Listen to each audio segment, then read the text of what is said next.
Hello, hello, hello, and thank you for watching AARP Real Possibilities. Unless you've been under a rock, you've probably heard the word pickleball. Pickleball, it's really hitting the nation like crazy. And so today we're going to talk about pickleball, the advantages, the disadvantages, why more older adults are playing, why young people are playing, and there is no one better to talk about pickleball than our guest, Dr. Surae Eaton. Thank you for being here today.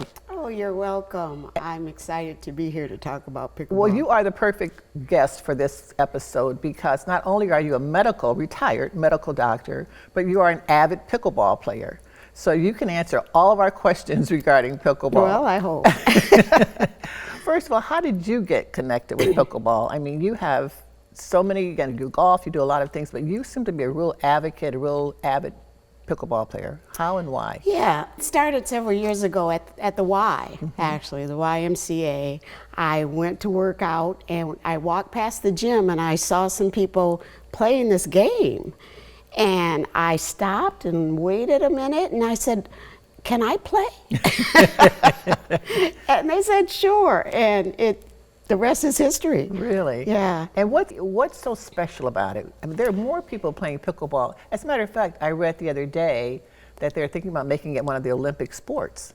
I've heard that too. And I've I thought, heard that wow. too. It already is in the Senior Olympics. Yes. Okay. Are you going to the Senior Olympics? I'm not going this year, but all right.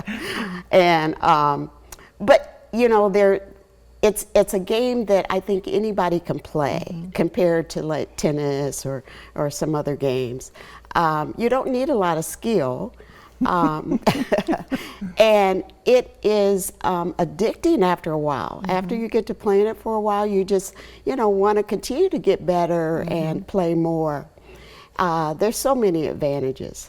And there's some advantages not only in terms of just the socialization and being able to get out and play, but also in terms of your physical health and mental health. Right. Well, from a cardiovascular standpoint, it is challenging. It gets your heart rate up, you're moving. Especially when you miss in the kitchen or whatever it is, right? Right. You're constantly moving, so it's a good cardiovascular workout.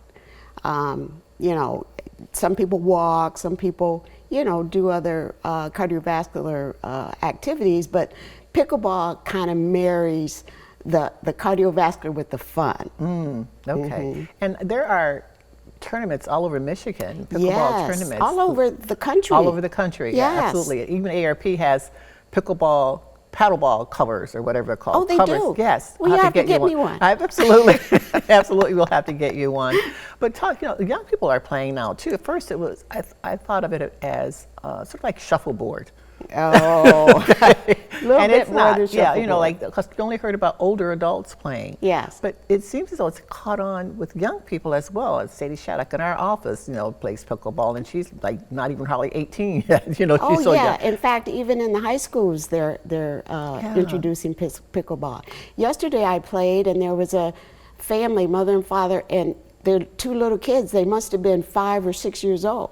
Wow. They were out there playing pickleball. Wow. Well, I've played, I know you've taught our team, our team, Michigan State office team, you've given us a lesson or two.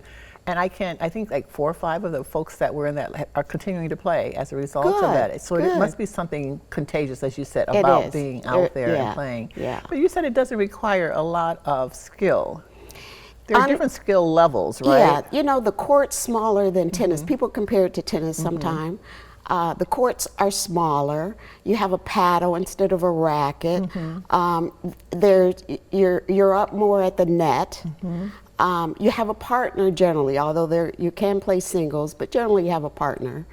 And so there's not, not a lot of running around. Although pickleball has also been shown to be the fastest growing injury. I was going to ask you about that. That was coming up next. That's one of and you've been injured yourself even. I have. I broke an arm.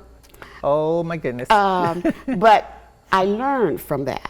You never run backwards and try to break your fall. Okay. So yeah, those things do happen. So tell me about the injury. a component of pickleball. Why is it the number one injury? People are golfing, they're playing tennis, they're doing lots. Why pickleball? Why so many injuries? You know, I think people try to do more than they're capable of doing sometimes. Okay. Again, in my case, I was running backwards to get a ball and tripped and fell and broke my arm. I think the other thing is that as we mature, our joints aren't as flexible, so knee injuries can be an issue.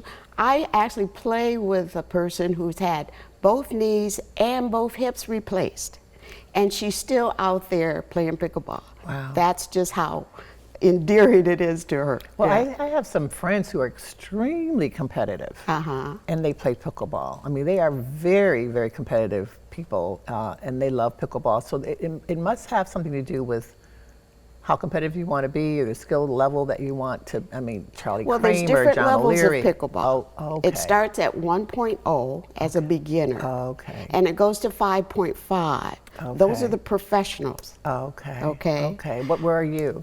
I'm a 3.5. Ooh, that's great. Well, no, that's kind of middle of the, Okay. yeah. And how do you get evaluated at what level you're at? Well, you can self-evaluate. There Okay. is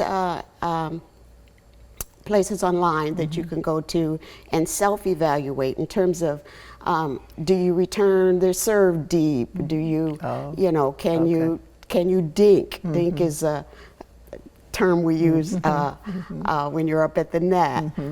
So you can self-evaluate, although at tournaments and that, they do have people who can evaluate you as well. Just sort of like golf, whatever your GAM, your what golf, your handicap is, handicap right? is. Right. Okay. All right. So we're going to try this again. But talk a little bit too about the benefits of just exercise in general as people age, and then I also want you to share where people can find out and learn more about pickleball in the area or where they go. So, but first, a little bit about just the benefit of exercise. Yeah, as you know, if we could bottle it, exercise would be the best-selling drug in the world, okay?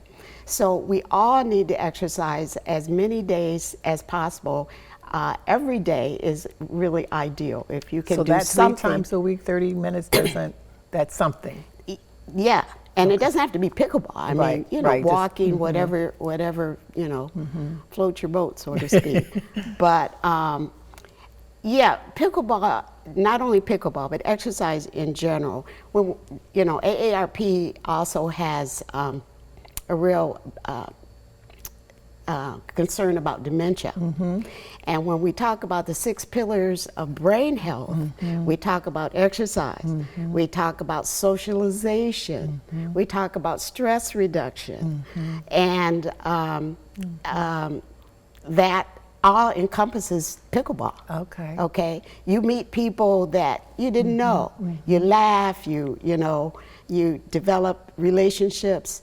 All of that is important in terms of our brain health as well as our physical health. Well, you know, and people underestimate that. I heard someone say once that you can't eat whatever you want and then just think you're going to exercise it off. So you can't outrun or out pickleball a bad diet. So it's a whole combination of things that people have to pay more attention to as they age. And walking and exercising will help balance Oh, all certainly, of that. certainly. Yeah, And yeah. no, you can't eat whatever you want. And, you know, I was just thinking, you know, people are thinking, I can eat whatever I want as long as I'm playing pickleball. I can go no. do what I want. But it's not. No, It doesn't. It's no. not that simple. No, It's much more you have to complicated. encompass a healthy diet with everything else you do. So you have practiced medicine for 35 years or so. family yeah. practice. Yeah, for family medicine, about 35 plus, and you're still practicing because I still call you every now and then for something. So I joke with, I do consultations You do with friends and family.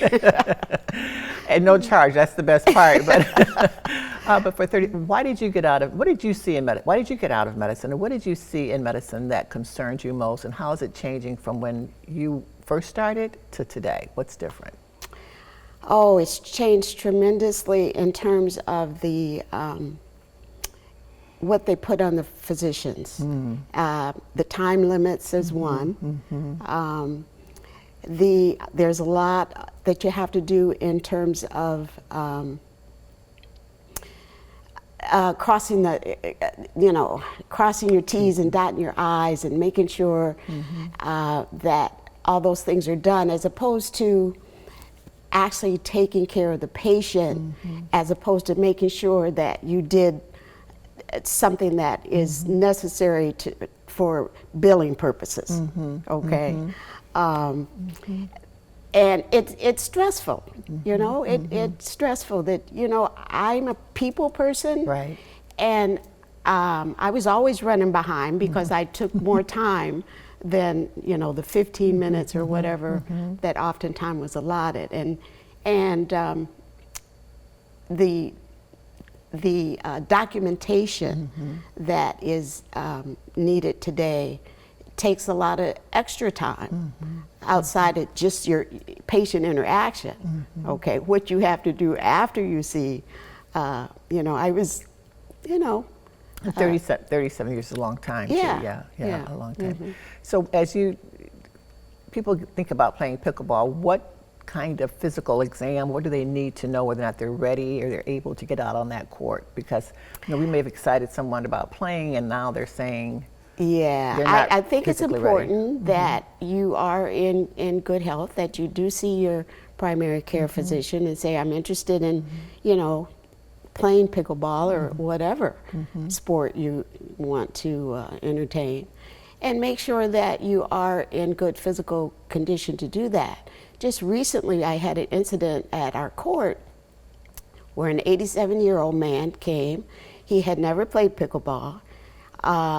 It was a hot, hot day, and he almost collapsed. And I, of course, they called me. Yes, of course. But, he had history of heart disease. Oh, wow. And should not have been out there. Was that his first time out there? That was his first time. At 87, good for him, though. Yeah, I applaud that. Yes. However, but do your homework first. Right. Make sure you're ready. You're okay. And then kind of ease into it. Ease into it is the key. Yeah. They do have beginner classes at Delta Township, Delta Mills, through Parks and Rec. So you can come out and learn the basics and. And I mean, this is, this is area in Grand Rapids and Howell and in other parts of the Jackson, other parts. People can check their local YMCA or YWCA, YMCA, to see what's going on with pickleball, if that's or any activity, but just staying active. Exactly. How long have you been playing? Pre-pandemic, so probably I'd say 2018, 2019, somewhere around there. Okay, so you've gotten from a level 1 to a level 3.5. But during the pandemic, you didn't play. We didn't play a lot during the pandemic. Yes. And the socialization of that too, in terms of mental health, and particularly for older adults. And older adults are loving pickleball, and for the reasons that you mentioned, lower stress activity, physical activity. If they want to get started, number one, check with your doctor, right? Call local YMCA, Parks and Rec, or something. YMCA. And is it indoor, outdoor, or both? Does it matter? There are both. In the winter, obviously here in Michigan, we need to play indoors. And there's several indoor facilities. There's Court 1, there's the MAC, there's the Lansing Arena, there's the Y. And then outdoors in the summer, it's various parks. And going through your park and recreation, your local park and recreation department will direct you what's available. What tips would you give to people, just if they don't want to do pickleball, but they just want to do something? How could they get started? I mean, walk. Someone is sitting, just, and they know they need to do something, but pickleball, as you say, doesn't float their boat. Okay? Yeah, right. What advice would you give to them? Walking is the easiest thing that you can do. Easiest thing that you can do. And all you need is a pair of tennis shoes, That's where you get started. Yes. Just walk your block, Yes. I encourage my husband sometimes, just walk around the backyard. Yeah. You know, if you have some health issues and you can't, you know, Right. do more than that. And a lot, you know, sometimes we used to tell people to park further away from the Park further away from the grocery store. Yeah. You know. But you said you have to you should, not have to, you should exercise every day. Every day is it. Ouch. Try to do something. Like- And it may just be gardening. It may just be Okay. working in your yard. Okay. Okay. Okay. But just Yeah. something to get out and Something to get out, get that heart rate elevated. Okay. Yes. How do you know if you've overextended yourself? What are some of the signs? Like, Yeah, so well- I used to, you know, I walked and run for years. And there were the hurdles on the track where I walk. And I used to jump hurdles in high school. Oh, okay. Okay, so my mind started telling me stuff that it should not have told me. I could still do this, right? Got right up to the hurdle. I thought, nah, I better not do that. Well, good. So what is it when people think that they're capable, they're ready? What do they need to pay attention to make certain you really are ready? What are some of the things that the signs that my heart started beating fast? I started thinking, what if I fall over? And my brain started. What are Yeah. some of the signs that no, you might not be ready yet? Yeah. Well, you know, pay attention to your body, okay? A lot of people sometimes wear watches now that you can actually look to see where your pulse is. Okay, even myself playing pickleball, I'll glance down and see where my heart rate that's is. good.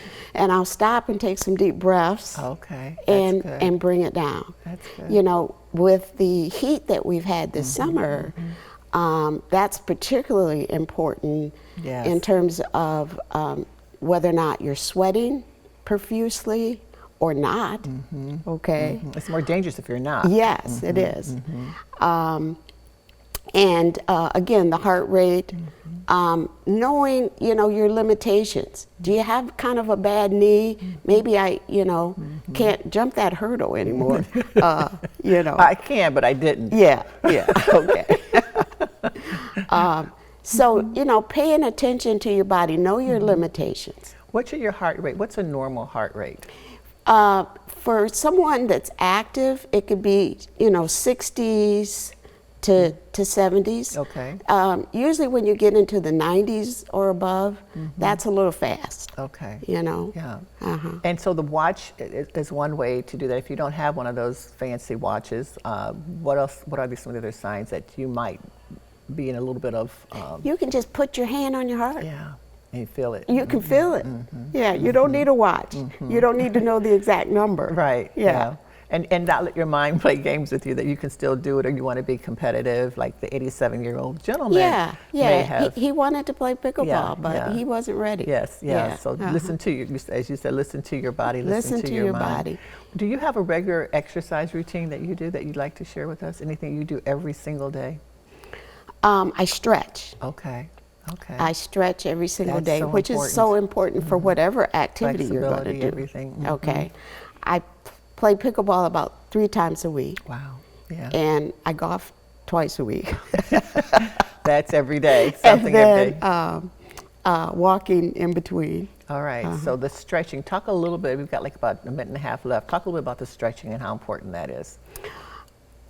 Stretching, particularly as we age, is really very important because our ligaments, our tendons, they tighten, you know, and if you're going to do any activity or just your daily living, stretching keeps you limber. It helps in terms of one thing we didn't mention, in terms of balance. Yes. Okay, Yes. that's the other reason pickleballers have injuries, because their balance is off. And stretching does allow you to limber up those joints so that you can stretch for or reach for a ball or whatever. And that the bands, if you're older, the The bands, bands are an excellent way ways to stretch. Weights are so important because we lose our muscle mass Yes, yes. as we age. Yes, and so people just, even between walking and stretching first, and then even before you start walking is always helpful. And yoga, Pilates, I love yoga. It's my favorite. Pilates. Yeah, those are all. Especially for strength. Yeah, absolutely. Yeah. Dr. Surae Eaton, you will always be my primary physician. So thank you so much for being with us. Well, Appreciate thank you for and having appreciate me. your continued involvement in the community and so many other areas that you didn't just go retire, but you're still here helping people. We appreciate you. Well, I enjoy it. Thank you. Thank you. And thank you for watching ARP Real Possibilities. And play pickleball. And play pickleball, yeah.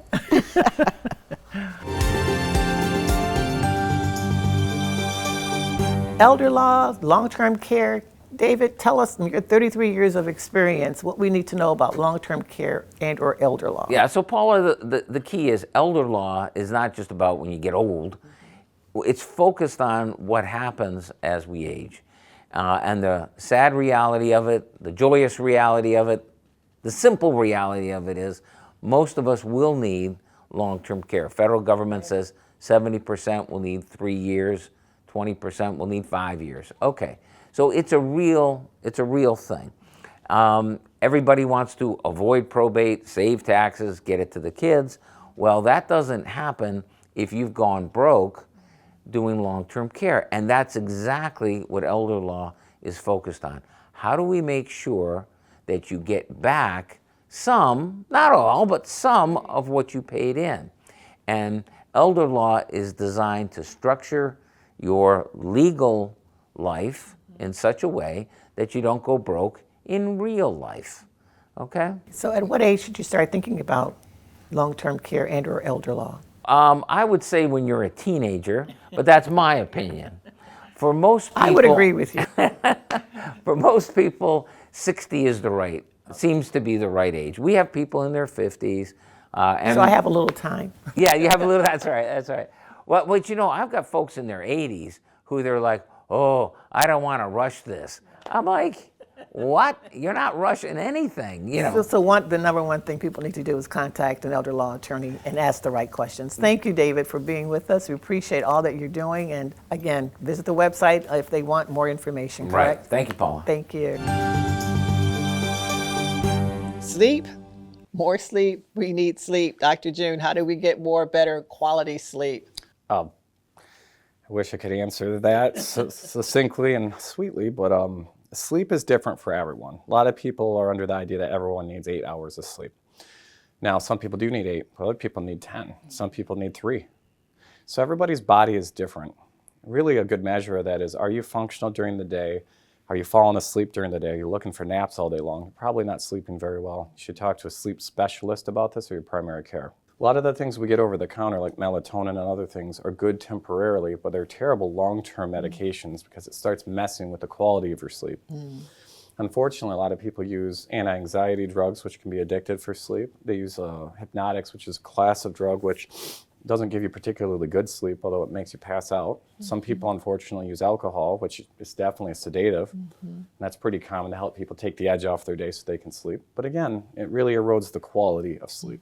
So these are questions you should have a conversation with your sleep specialist, who would be able to walk you down why you aren't sleeping, what we can do about it.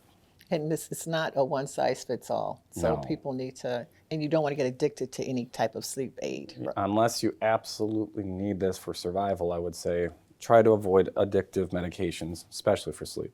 What would you recommend number of hours? Oh. Ideally. Oh, for me, 14. Ideally, it's like 6 to 8 is good for most people. Okay. It's amazing, though, when you increase the amount of sleep, if you are feeling sluggish and you increase it just in small increments, how much better you feel the next day. Absolutely. And a 30-minute nap has been shown to be very, very advantageous for a lot of people. We don't do siestas in this country, but it's shown to have health benefits just to get that nap in. I think I'll negotiate that next time. Thank you, Dr. June.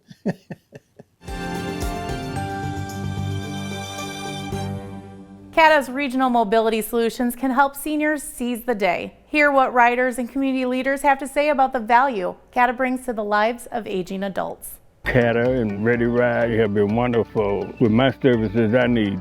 Been using about 8 years, and I use Ready Ride and CATA. Well, the reason I like the Ready Ride service is, they take me and take me where I need to go, and the drivers, they wonderful too, you know.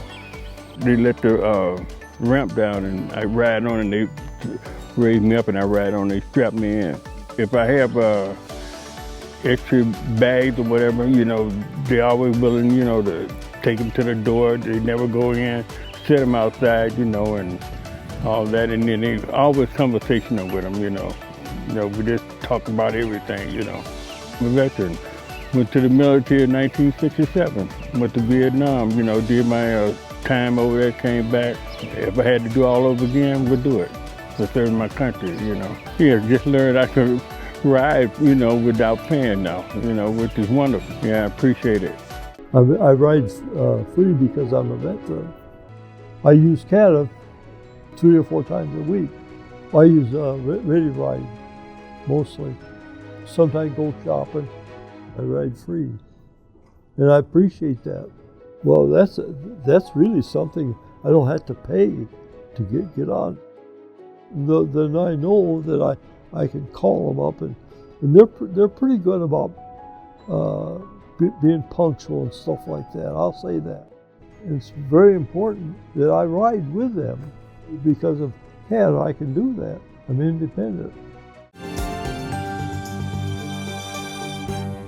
I'm Tracy Anderson with Impart Alliance at Michigan State University. Today I'm here with Jennifer Digman to talk about direct care and the incredible shortage we have of direct care workers here in Michigan. As it stands right now, we need at least 36,000 more direct care workers to meet our state's current need. It's a very big number, and it's my day-to-day existence. It's your day-to-day existence. We need people. I need people to help with simple things and just taking care of grocery shopping, helping with laundry, helping with meal prep, things that you may take for granted that I no longer can do for myself. Makes such a difference to help keep me in my home so that I don't have to live in that institutional setting. I feel that I'm too young, and I don't think any age you're always too young. You need to be able to stay in your home, and a direct care worker can make that possible for me. And direct care affects everybody. At some point, you or somebody you love will need a direct care worker. So this is something that is not just for our aging population, but for everybody. For everybody. I was 30 when my multiple sclerosis, when I married Dan, when it became a reality that I can no longer do activities of daily living and I need help. And just by having one person with me for 5 hours a day, 7 hours a day, that makes such a difference in my day-to-day existence.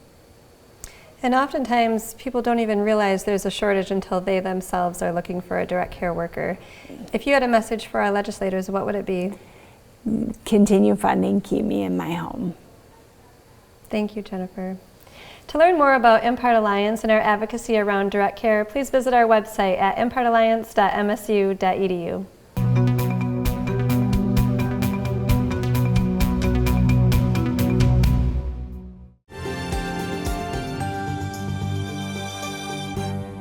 Thank you for watching today. There's so much information that was shared today, and I'm glad that you took some time to sit and watch the show. But don't keep sitting. Get out, get active, stretch, play pickleball. Thanks for watching Real Possibilities.